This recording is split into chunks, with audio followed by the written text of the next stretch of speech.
OA!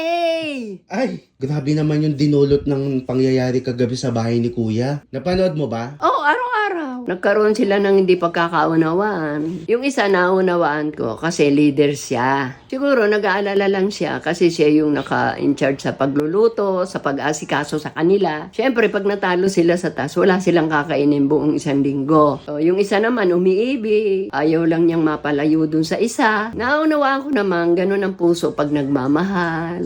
Yung isa, hindi lang siguro naintindihan yung pagkakasabi nung isa. Kumbaga, siguro na personal niya. Ito namang isa, siguro gawa ng pressure. Tas leader. Tapos hindi pa siya naunawaan. Sumabog siya. Kaya nakapagsalita siya ng OA.